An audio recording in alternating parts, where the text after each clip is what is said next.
News 18 India. 2014 के में आपके हिसाब अगर नहीं बोलने देंगे तो फिर दूसरा हमारे पास रास्ता है। के बाद मैं और ऐसा नहीं है। अगर एक करके अच्छा एक शब्द इसमें एक शब्द राम पर राम का नाम लेते ही जो है स्टैलिन नाराज हो जाता है। देख लीजिए आप, राम का नाम ले तो स्टैलिन नाराज हो जाता है भीतर का। मैं बोलूं तो दुख होता है, आप बोले कि भारतीय सेना को खून ना दे तो जायज है। क्या यार सब थोड़ा सा शर्म कीजिए। संदेश खाली पड़ता है। ये रहा संदेश खाली बंगाल में। मैं आपसे कहना चाहता हूं, आप सब यूथ बैठे हैं, युवा बैठे हैं, आप ही का जिक्र कई बार इन लोगों ने किया। ये रहा संदेश खाली बंगाल में। हिंदू महिला है तो उठा लीजिए रात में और कार्यालय पर उसके साथ बदसलूकी कीजिए।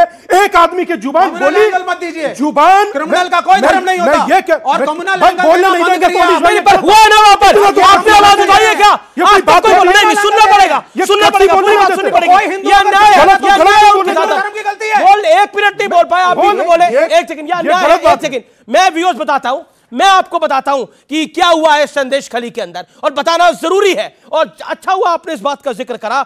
इन दिनों पूरे देश ने किसानों की हक की चर्चा करी है, और किसानों के हक की चर्चा करी है, और चर्चा होनी भी चाहिए जी, बिल्कुल किसानों की चर्चा हो। लेकिन अब आपको मैं बताता हूं कि एक राज्य ऐसा है इस देश के अंदर जिसका नाम है बंगाल, पश्चिम बंगाल। वहां पर इलाका है संदेश खली। वहां पर क्या हो रहा है आप हैरान हो जाएंगे, वो सुनकर आपके रोंगटे खड़े हो जाएंगे। आरोप है कि यहां की महिलाओं के साथ टीएमसी के लोग आए दिन रेप करते हैं, छेड़खानी करते हैं।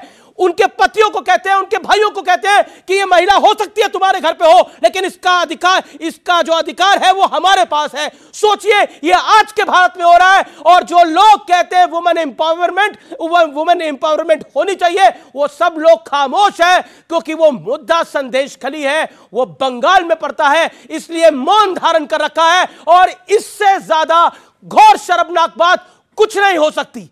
ये देश को पता ही नहीं है अभी तक संदेश खली में जो हो रहा है। कहां है राहुल गांधी? कोई कुछ नहीं बोल रहा। कहां है अखिलेश यादव जी? कोई कुछ नहीं बोल रहा है। कहां है लेफ्ट? कोई कुछ नहीं बोल रहा है। कहां है शादाब चौहान? क्यों नहीं कुछ बोल रहे हैं? कहां है साउद्दीन ओवैसी?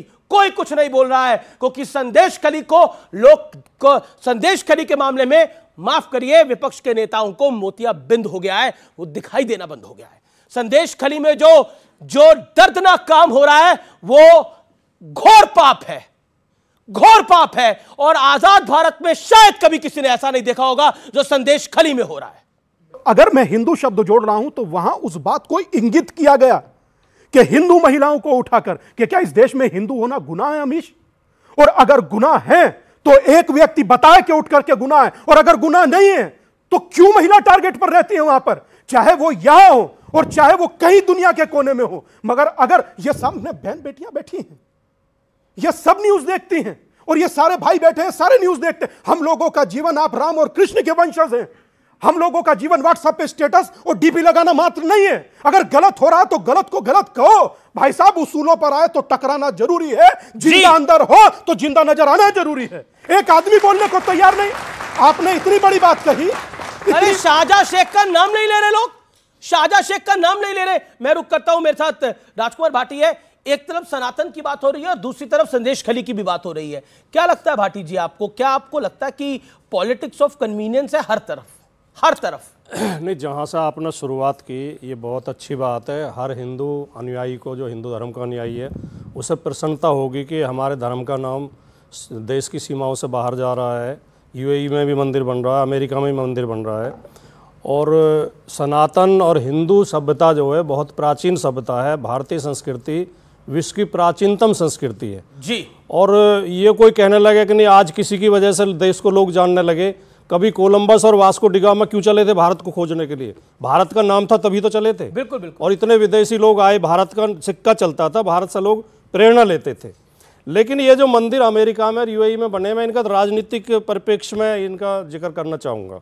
धार्मिक दृष्टिकोण से बहुत अच्छी बात है, हम सबको गर्व है। जो धर्म जिस देश में, जिस क्षेत्र में पहुंच जाता है, उस धर्म के धर्म स्थल में बन जाते हैं। 8वीं शताब्दी से पहले भारत में कोई मस्जिद नहीं थी, क्योंकि कोई मुसलमान नहीं था। जब मुसलमान इधर आने शुरू हुए, उनकी संख्या बढ़नी शुरू हुई, तो उन्होंने मस्जिद बनानी शुरू कर दी। ईसाई आए तो चर्च बनने शुरू हो गए, जहाँ सिख होंगे वहाँ गुरुद्वारे होंगे। तो इसका राजनीतिक परिप्रेक्ष्य ये भी है कि हमारे लोग देश छोड़ के संयुक्त अरब अमेरिका या अमेरिका जा रहे हैं रोजगार की तलाश में, और वहां पे हमारे लोगों को इस देश में रोजगार नहीं मिल पा रहा है।